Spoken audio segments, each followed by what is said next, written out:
After tonight's game, he has to reassure them everything's going to be okay. Yeah, so Alex and Jeff here to bring you off the post. Adam's kids are tucking him into bed because he is disconsolate right now.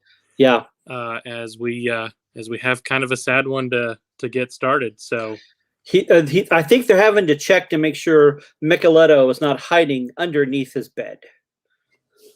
Well, let's do it.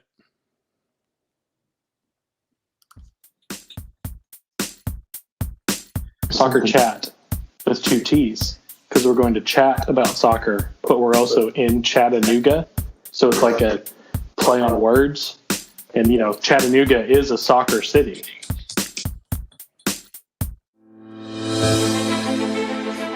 Eat your heart out, Alexi. Look at this.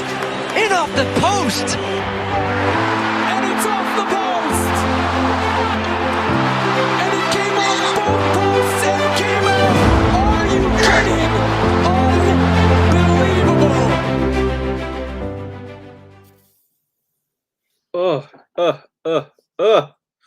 All right. I tell you. Alex here with senior correspondent Wolfman Jeff. How you doing? Oh, Alex. Initial reactions tonight. What do you think? I am going to eat this entire box of Fig Newtons, and that's not a good thing. That's comfort food, and right now it's the only thing in life that'll give me comfort because Charlie's Barbecue, I'm sure, is closed right now. So, yes, my comfort comes from an oak barrel that will be had after we're done recording. So disappointing finish, 1-0 to the home side. Tormenta, bit of a sloppy field due to rainy conditions. Yeah, it was like a water polo field. It was better in the second half as far as for the field. I was really concerned that we were going to get someone hurt. One from the contact, but also just from the field.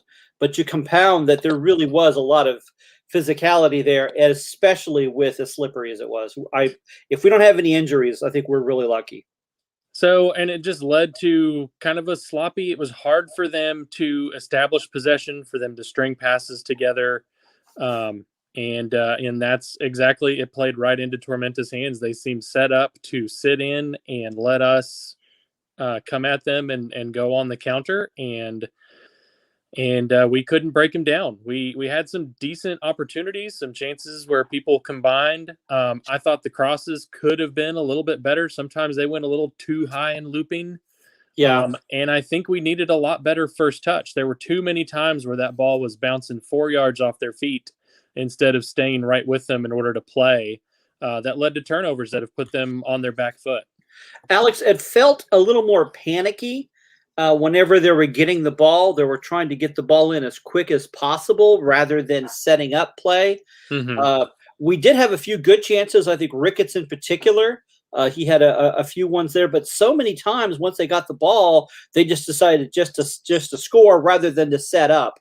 And that was frustrating. But the real change in the match, because I don't think Tormenta played a good game. There was a moment of where we let Micheletto just do what he wants to do and set up the play. And then, well, you know what? Maybe I know you really don't want to see this, but could you share that screen? I know it's sad Alex doesn't really want to see this. Yeah, I'm going to pretend that I don't know how to do it. There we are. All right. So let me go to this, and there will be weeping and gnashing of teeth.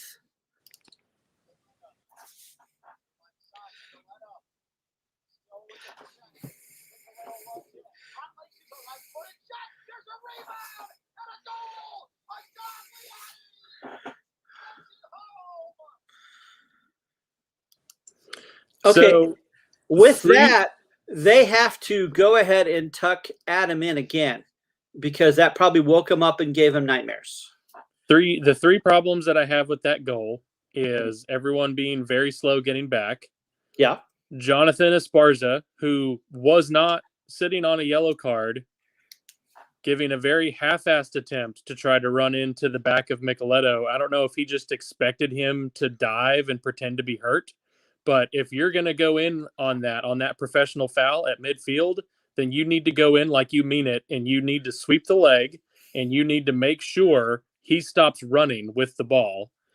And after that didn't work, I'm going to have to put this on Moramora. You can't give up that rebound there. You've got to gobble that ball up, and you've got to hold it.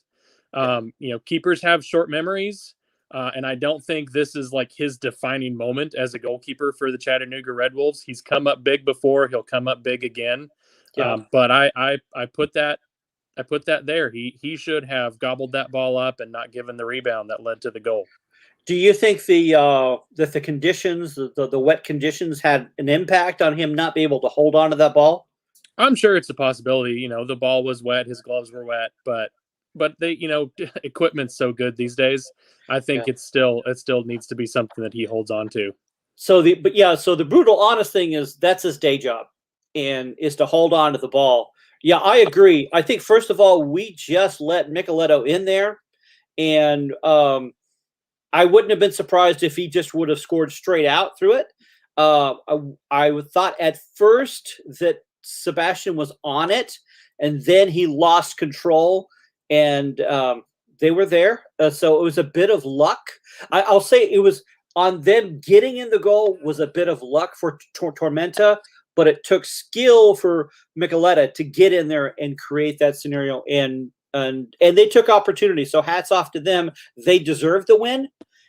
We certainly did not deserve the win. And to be honest, I don't think we deserved a draw, though I don't think we played any worse or better than them.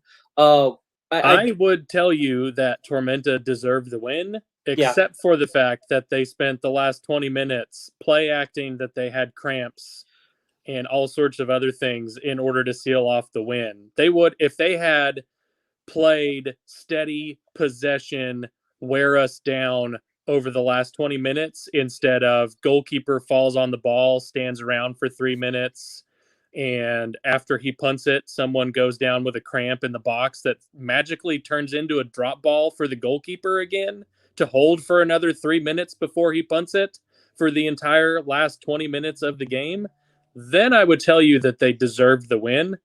To me, that was really frustrating, and it's ugly soccer and not fun to watch and not something that should make the League One highlight reel. It's on us for not scoring. It's on us for not being in the right defensive position to prevent Tormenta from scoring. Yeah. But that was just really frustrating and not at all fun to watch. And so I'm, congrats on the 3 points, Tormenta. Hope you enjoy that in November when you're home, because you're not going to make the playoffs. But it's really frustrating, and it's frustrating the last 3 games we've played. We have been clearly better than this team and should have beat them, and we haven't, and it's killing me. Yeah. Okay, so let me ask you this. Are you, Alex, more frustrated with the goal getting in or more frustrated at the play in the last 20 minutes? The lack of play in the last 20 minutes, where we spent all of our time watching players sit on the ground or the goalkeeper bounce the ball in front of him. That's what really frustrates me the most. Goals will happen.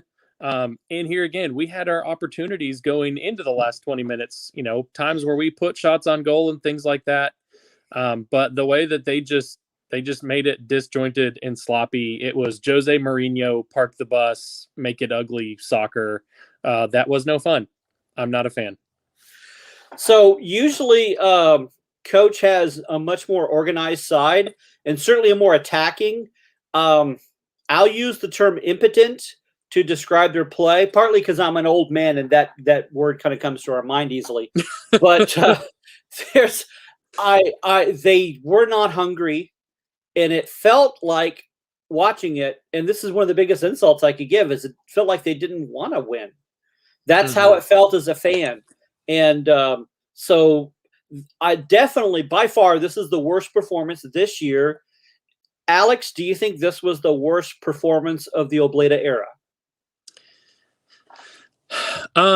That game that we gave up against North Texas at the end of last year when we were on the brink of making the playoffs was pretty pretty sad Yeah. and frustrating. But I'd say this was pretty close to it. And, it's early in the season if you look at points per game, we're still pretty firmly in playoff position. I think we're equipped to bounce back from it. We haven't played anything near, what would be a best game or what really suits the talent that I feel like this squad has yet.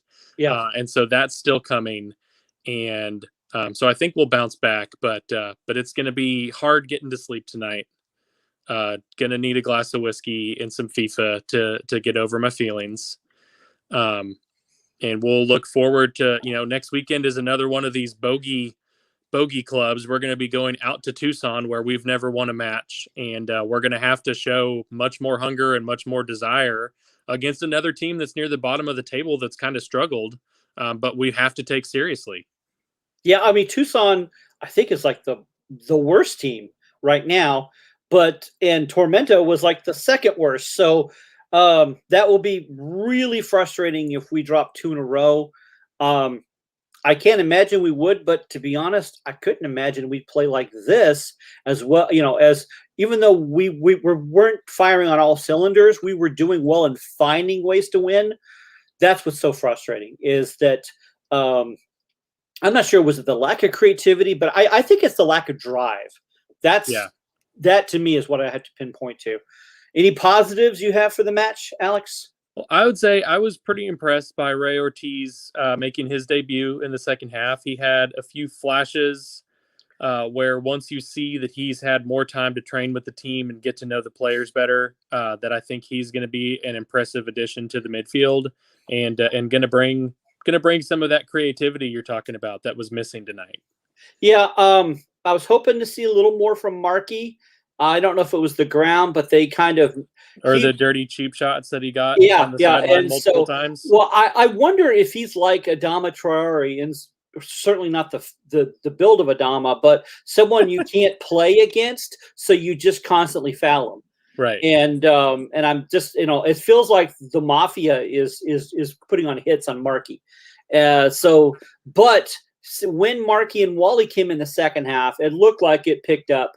The first half, to me, it looked like our left side was the weak part, and that's where they kept hitting us, and we were getting stopped.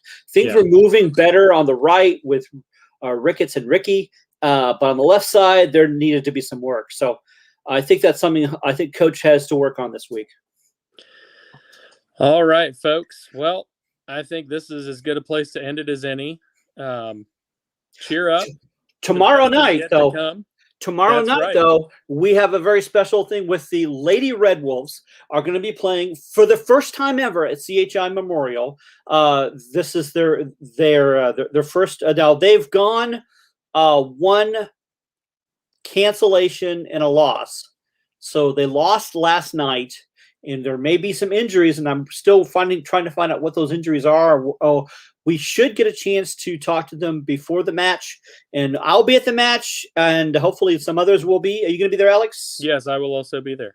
All right, so we'll try to do maybe an off the post there and get a chance to talk to some of the players. I'm hoping for a much happier ending. So, Lady Red Wolves, please save our weekend. Save our weekend. Hey, this has been Wingman Jeff. Game kicks off at 7, so 7 we'll see y'all there. If you want to join us at Tailgate, 4 o'clock, when you pull in over by the Park Ridge Hospital entrance, you just go to the right. All right. Well, bye. Bye.